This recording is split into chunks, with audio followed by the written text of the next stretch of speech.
So there's this really neat thing called the Nintendo Switch. The Nintendo Switch is one of the greatest consoles of all time. Please don't leave me! Like most consoles, the Nintendo Switch had games, and unfortunately for my wallet, more than 10 of them.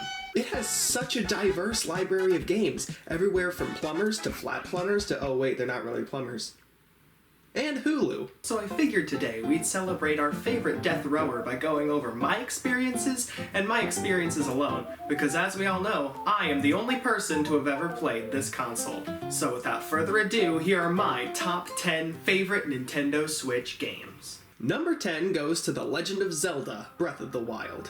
It was a launch title for the console. It had tons of quality content and voice acting. This Wii U game really showed what the Switch could do. Number 9 is Cuphead. You know, one of my personal favorite games of all time. Also, this script is too long. Nobody cares about anything besides the top 2 anyway. Number 2 is a crossover game, Mario Kart 8 Deluxe. It's pretty much a perfect game except for that part where they said, wow, I really like Play-Doh. Let's make 8 tracks out of it. The number 1 spot on this list goes to the most ambitious crossover in gaming history. A true celebration of the medium of video games. This was a game which I personally really enjoyed. It brought together the Persona and the Minecraft franchises. It was that crazy.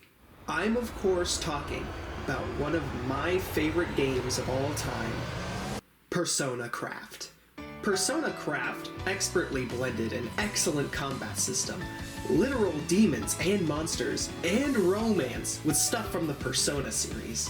It is my favorite Switch game of all time. Thank you for watching. That's the end. Alright, video over. Go away, stinky! Crap, my Switch is dead. Well, I'm probably gonna be bored if I don't come up with something to do, so might as well make another list, huh? Hey guys, welcome to this totally planned video where I talk about my friends' favorite Nintendo Switch games. Now, I'm sure you probably picked up on the fact that I blatantly lied to you earlier, and that I am not, in fact, the only person in history to have ever played that console. Well, to that I say, my boyfriend's favorite game on the Switch was a revival of a classic franchise, one which has been very neglected ever since the Wii U era. Of course, I'm talking about Star Fox. Specifically, the hit game Star Fox Love in Space. As a newer fan of Star Fox, he really appreciated the new takes on classic characters. Very unexpected, making Andros the little brother of Fox McCloud. I'm sure everyone loved that. His favorite character was either Falco or Slippy. Anyway, yeah, overall pretty good game, 10 out of 10. At least according to him. I personally didn't enjoy Star Fox that much. I was always more of an F-Zero guy. So I was really disappointed when there was absolutely zero, see what I did there, because F-Zero is the name of the game franchise, and I said the word zero. Representation of the franchise on the Switch. At least there was zero until the number 99 came along. I mean, until this game came along. That's right, F-Zero, Love on the Racetrack. I just feel like the slow-paced gameplay really complemented this fast-paced franchise really well. If you had to ask me who my favorite character from this game is, I'd probably say either Samurai Goro or Slippy Toad. Bet you didn't think he was in both games, huh? Let's see, what other game should I talk about?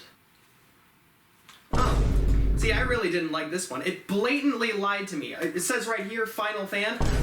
What do you call this then? This is false advertising at its finest. I mean, seriously, they really think they could get away with this? Also, remember when Nintendo re-released Mother 3 but only in Japan? Well, forget about that because we've got the bigger, better Mother 4. I appreciate the copyright infringement. Too bad it was only released in Japan. Now I hear you're saying, if it was only released in Japan, how do I have a copy? Shh. I bought it from my uncle. He works at Nintendo. Now, to be honest, I'm technically not supposed to have that game yet. I mean, if Nintendo finds out, they could probably kill my uncle, or worse, sue him for copyright infringement. But what I can tell you is that there are a lot of Mr. Blizzard games coming out for the Nintendo Switch before it dies. Oh what, you don't know what Mr. Blizzard is? Well, you see, he was that random snowman in Super Mario 64, but he experienced a recent surge of popularity. Millions of people know him now. He's pretty much dethroned Mario as the face of gaming. Heck, I'd even go as far as to say he's the face of digital media as a whole. Anyways, yeah, he's getting new games for the Switch. While we're on the topic, here are my top 10 most anticipated games for the Nintendo Switch. Number 10, Mr. Blizzard 64. This is, of course, the 64th Mr. Blizzard game on the Switch. Hopefully it'll be good and not freaking horrible like Mario 97 was. It shouldn't be. Usually games where you face the devil aren't really that, hey, f*** you! Number 9, the snowman from Super Mario 64 gets a job at KFC. I have no idea what the hell this is supposed to be, but I'm excited for it anyway. Can't wait to play it on the KF console. We didn't forget Harland. Number 8, Splatoon. Wait, this section was just supposed to be about Mr. Blizzard. Give me a second, I need to clear something up.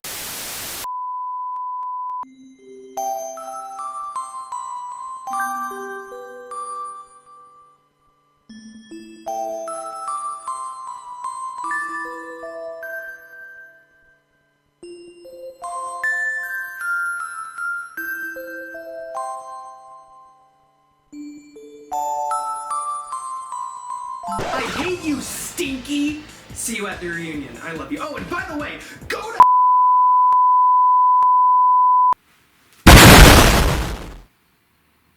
That was my uncle. So apparently there aren't that many Mr. Blizzard games coming out after all. That sucks more than a vacuum in a black hole. I mean, I invested so much into this character. I even bought the official Mr. Blizzard plushie.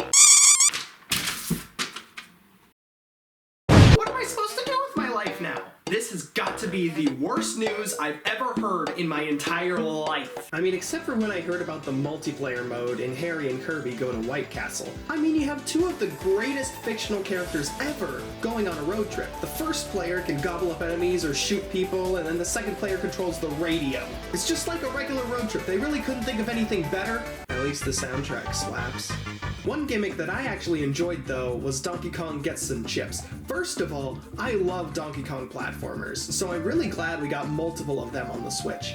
This one was really special. The return of King K. Rool was great to see, but I also really enjoyed the AR mode. That's right, they brought back the camera from the 3DS with this cute little add-on.